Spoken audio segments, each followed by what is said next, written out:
Hey everybody, welcome to Traits and Reproduction, lesson 4.3, writing a scientific argument. I'm going to go through this lesson pretty quickly. Essentially, you're just writing your argument, but there are a few steps and a few things that I want to point out and highlight as you go through this. So one thing is I don't want you to write your argument until we've had our science seminars in class. Even though I'm going to be posting this lesson before some of our classes have even had a chance to have our science seminars, I would like you to wait because you're going to be hearing arguments from other students and ideas from other students and perspectives from other students that maybe are going to add to your own. Maybe you'll change your mind about what you think, or maybe you'll hear some more evidence and some more ideas that make you that much more confident in your position. Either way, I would like you to just wait until the science seminar before you completely write your scientific argument. Okay, so that said, let's go through this lesson. The first thing is the warm-up. In the warm-up, it's really just kind of some practice and some review about, hey, what makes a convincing argument? So you're given this example of cola, and in fact, we've seen this before, I'm pretty sure, in Amplify. It was one of Amplify's favorite examples. But we have seen this before, and so please read through this example. You have two arguments, and you're supposed to decide, hey, which one is more convincing? I hope it's obvious which one is more convincing, but I want you to be able to articulate why it's more convincing. So go ahead, read these two arguments, try to tell me why one is more convincing than the other, and come back to me. All right, next is the reasoning tool. So for the reasoning tool, we're not going to review the warm-up. We've already talked about the reasoning tool in our class and what it is. I really want to jump to slide, I think, 12. You're going to write your claim. Here's the reasoning tool right here. I believe it is actually in your lesson. Confirmed, it's in the lesson. Unfortunately, it's not editable, so I will upload an editable version of this to your lesson. Probably end up being just like a Google drawing that you can add text boxes to, okay? But you are going to want to fill out your reasoning tool. First, check this out. Look at the order here. First, you will write your claim. Now, if you look at the reasoning tool, the claim is actually on the right-hand side.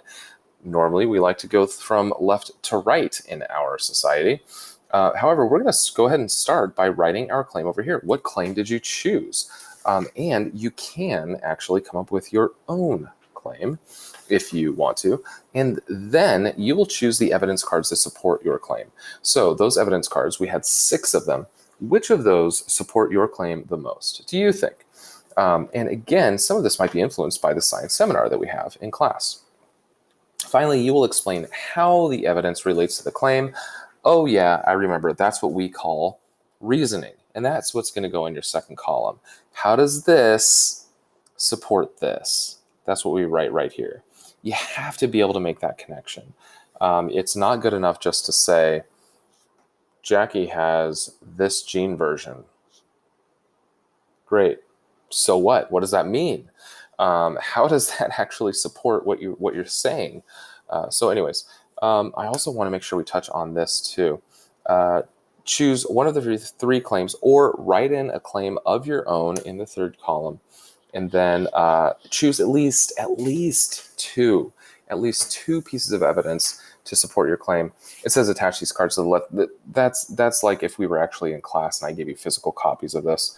But make sure you choose at least 2 pieces of evidence. We're going to jump to slide 23. Writing. Now, this is actually when you write your scientific argument. This is activity 4, okay? As you write your arguments, it will be important to elaborate on the ideas you wrote in your reasoning tools. The whole reason why we fill out that reasoning tool is because it helps us. It gives us a framework for writing our argument.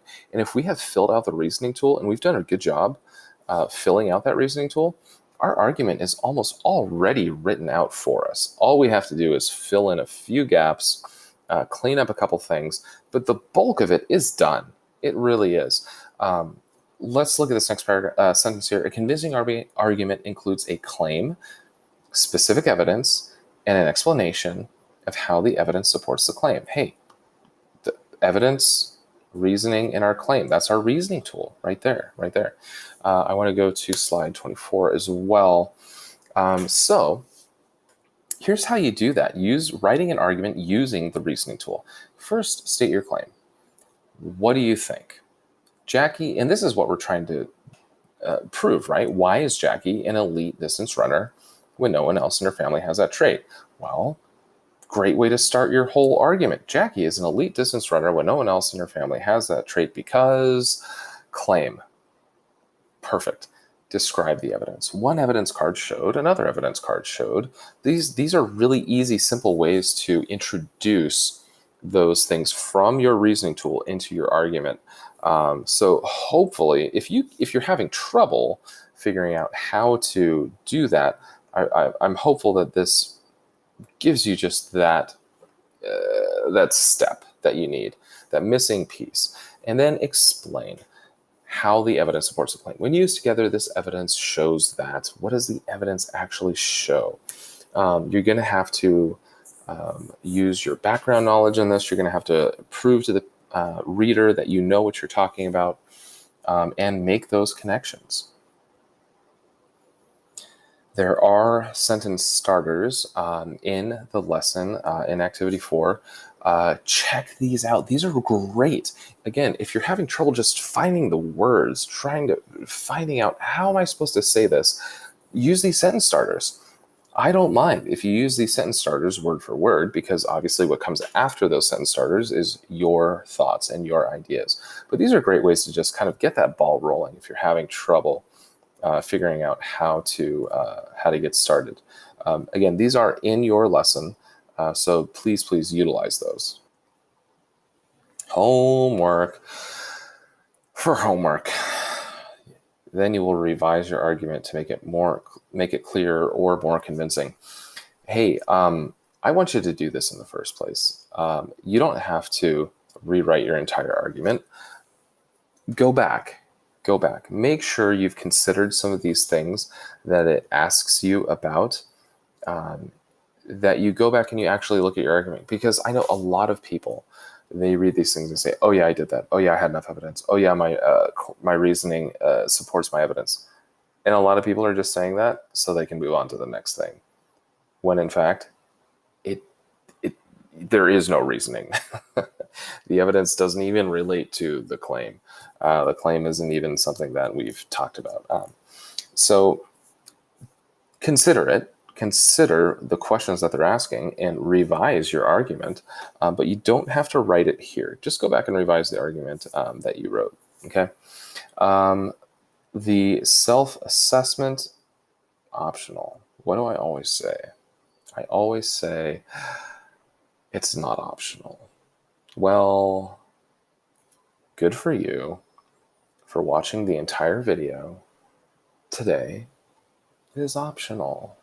You do not have to do the self-assessment for lesson 4.3. That is your prize for sticking through this entire video, which wasn't that long. So anyways, a lot going on.